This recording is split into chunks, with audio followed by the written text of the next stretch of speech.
They say the stretch of desert near Death Valley is silent at night. But that is a lie, whispered by those who don't believe in true scary stories. In 1974, a Vietnam veteran named James drove down the desolate asphalt of State Route 127 looking for his missing brother, only to become the subject of one of the most terrifying cryptid encounters ever recorded. He found his brother's car abandoned in a motel lot, and he even heard his brother's voice calling for help from a dark room. But when James kicked down that door, he realized too late that the paranormal entity in the desert hadn't taken his brother. It was simply wearing him. There are things in the deep American wilderness that have no shape of their own, so they steal ours, much like a skinwalker or a mimic. This is the true legend of the Death Valley Mimic, an unexplained mystery that defies logic. Lock your doors. The horror story begins now.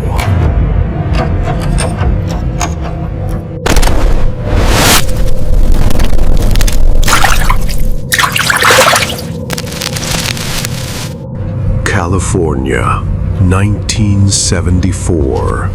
The era of peace and love had died, replaced by a decade of paranoia perfect for creepypastas and urban legends. While the news spoke of the Zodiac Killer and cults, the local tribes near the Sierra Nevada had a much older warning regarding supernatural events. If you hear a familiar voice calling your name in the desert night, James, never answer it. James didn't know the legends. He only knew that his younger brother, Michael, had vanished 3 days ago while driving to Las Vegas. It was a classic case of a mysterious disappearance, but the police were doing nothing, treating it like a runaway case rather than a real-life horror situation. It was 2 a.m. when James pulled his '69 Mustang into the parking lot of the Lone Pine Motor Court. The place looked like a relic swallowed by dust, the setting for a living nightmare. The neon sign buzzed with an angry electrical hum, casting a sick yellow light over the cracked pavement. The lot was empty, except for one vehicle, a blue Chevy Nova. James's heart slammed against his ribs. It was Michael's car. The air outside smelled faintly of sulfur and something sweet, like rotting flowers. James rushed into the small reception office.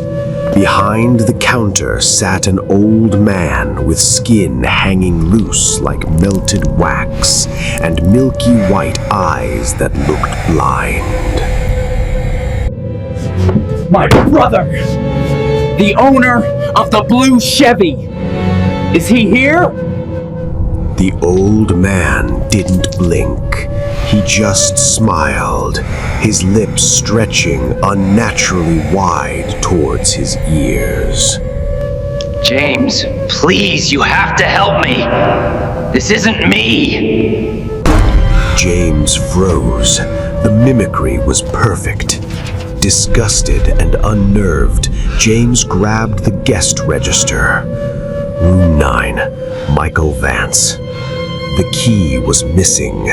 James turned and ran out, leaving the smiling old man behind in the dark. The hallway to room 9 felt impossibly long.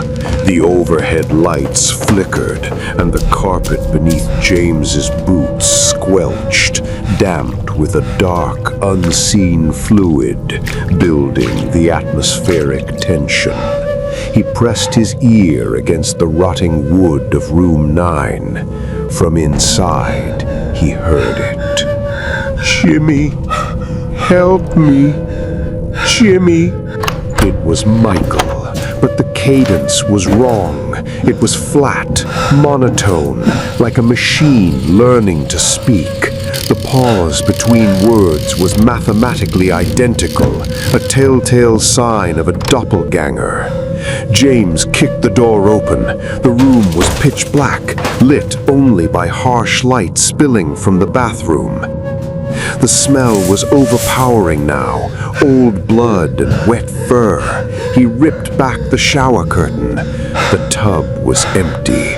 No Michael, just a wet clump of black hair and animal bones clogging the drain. "Jimmy, help me." It was a trap set by a predatory cryptid. A wet cracking sound made James spin around. Someone was sitting on the edge of the bed in the dark. It was a figure wearing Michael's flannel shirt, sitting with its back to James. Mike. The figure didn't turn its body. Instead, a sickening crack filled the room as its head slowly twisted, a full 180 degrees. A grotesque display of body horror. It was Michael's face, but the skin looked like smooth wax. The eyes were empty black hollows, and the mouth was sewn shut with thick thread. The monster stood up, its limbs elongating and joints popping, as if the human skin was too small for the thing inside. "Why are you here, James?" James ran.